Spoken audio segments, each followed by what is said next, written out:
Well, that's on my Beer Bros. Beer Maine-iac here with another NFL video, but this time we have a blockbuster trade, the first one of the season, about roughly 2 months before the actual new league year starts and before the Super Bowl, which is surprising. Now we have Alex Smith of the or I should say previously of the Kansas City Chiefs, getting traded to the Washington Redskins for a third-round pick and cornerback Kendall Fuller. I don't know why I keep saying Kendall Fuller.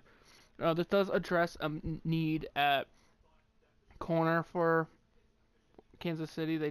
I think that's what they suffered with at the end of the year, and I think that's one reason why they lost to the Chiefs, is they didn't have reliable corner play that kind of weakened the rest of their defense. Now, immediate implications, if you want to listen to it, I'm just a little bit later, I'm going to say like the 5 places I think Kirk Cousins is going to go. Immediate implications is Patrick Mahomes now becomes a starter at Kansas City. They don't necessarily have a backup, but it's possible that they could sign a Teddy Bridgewater, maybe Sam Bradford if he wants to be back up there, or someone like that. Or they could just draft like not a Sam Darnold or anything like, or any big names like that. They could draft another young guy to put behind Mahomes, or obviously something like that. Now, immediately, what this does for me is because Alex Smith got a 4-year, $94 million contract from Washington. They refused to sign Kirk Cousins long term. It's kind of iffy for me. They offered him, I think, $71 million guaranteed in that 4-year contract, which is incredibly stupid. Honestly, incredibly stupid, as I think. Because as good as Alex Smith is, as good as he is with his legs, his arms, he's going to be signed through his year, or his age 34, 35, 36, and 37 season. Now, one thing that holds true in the NFL is age catches up, except for Tom Brady, but he's only just 40. But especially with more mobile quarterbacks, I think age catches up a lot quicker. We kind of saw that with McNabb, and we kind of saw that with Vic. Once your mobility starts going away, you start dwindling faster. That's one thing that concerns me about this contract here. And the fact that Washington literally has maybe one receiver that actually might scare a team in Jordan Reed, but he's never healthy, and he's a tight end. I don't think they have the supporting cast necessary to keep Alex Smith winning. They don't really have the greatest defense. They have a good defense, but they don't have the greatest defense. They don't have the greatest offense. And they're in a tough, super tough division with an incredible Dallas team, or at least I should say, incredible running team in Dallas, and Philadelphia Eagles, who look with Carson Wentz to be contenders for years to come, and the resurgent New York Giants should be better next year. So this is a cause of concern. New quarterback, new system, new everything like that. I think the Redskins could very likely fall to last place in that division. Also, this leaves Kirk Cousins high and dry. Just sign anywhere he wants. I think there's 5 likely places he's going to go. The first 3 are a little bit more likely than the others to me. But then again, I'm usually wrong about a lot of things. I think number 1, he can go to Cleveland. Cleveland has picks 1 and 4.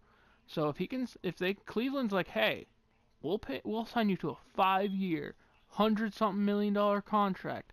I think they'll take it. That leaves them with the 1 and 4 pick to pick possibly the best running back in the draft, the best defender in the draft, solidify that team a little bit more to go with Jabril Peppers, Myles Garrett, Corey Coleman, or that young team like that. Number 2, I think it's the Buffalo Bills. They have not committed to Tyrod Taylor as of yet, so I think that's a very likely situation. His arm, I think, is going to be able to help Zay Jones a little bit more, and Kelvin Benjamin especially. That's going to be a legit passing threat if they get Kirk Cousins at quarterback.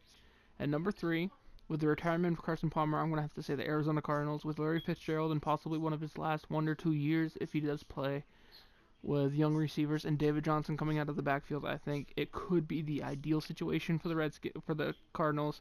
It would avoid them needing to draft a quarterback early quite yet. They could probably still draft one second, third round, but it would avoid having to have them use their first round pick on a corner or trade up on a quarterback to get the guy they want. Now, the 4th and 5th place, it's a little bit murkier because you have teams like Green Bay obviously doesn't need one. Detroit doesn't need one.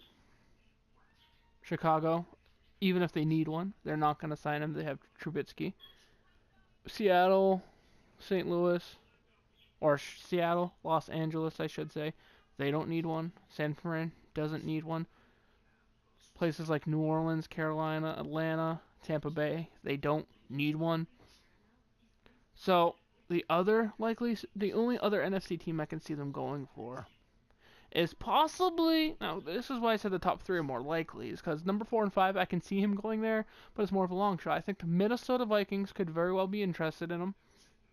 I think he has a lot of tools like Case Keenum has, but I feel like after the season Keenum had, I think the Vikings might be too scared to sign him to a long-term deal with that much money. Bridgewater has an injury concern history, and then Sam Bradford, he has an injury history. I don't think the Vikings will be comfortable re-signing him in, and the Vikings have no quarterback signed. That's the big issue. So I think what happens is they sign Cousins to a deal. If this situation played out, I'm not saying this is going to happen. They sign Kirk Cousins to a deal, and they sign Case Keenum, and they let those two quarterbacks battle for the first quarterback spot throughout the offseason, and whoever loses gets traded. Now that's what I see happening in Minnesota if he somehow ends up landing there. Now for a fifth spot, you have other places like Baltimore, probably not going to need him. Cincinnati and Pittsburgh, not going to need him. New England, obviously, not going to need him, especially with how much money he would cost to be a backup. You have Miami, could be interested. I mean, then you have New York, who I think Josh McCown's coming back. I'm not quite sure, but I don't think that team's interested or strong enough for Kirk Cousins to really be interested. That leaves teams like Houston, who has Deshaun Watson, Tennessee, who has Mariota, Indy, who has Andrew Luck and Brissett, the Chargers, Raiders, Chiefs, obviously, but that's not going to happen, and Broncos. That's where it is. The Broncos. I think that's a fifth team. And why I say that's not, I don't think not extremely likely, is because just with his quarterback decisions that Elway's been making, I think he's going to push for someone else. But I think the Broncos would be a very good fit for Kirk Cousins. With their quarterback play this year, anything I think is an improvement. Heck, I think Brissett would have been an improvement for the Broncos. And signing a quarterback like Kirk Cousins, I think, makes the Broncos legit contenders in the AFC West. I think it puts them, well, they're already above the Raiders. They're already above the Chargers, I think. Well, if they get a good quarterback, they're above the Chargers. And with Mahomes at quarterback for the Chiefs, I think it puts them ahead of the Chiefs.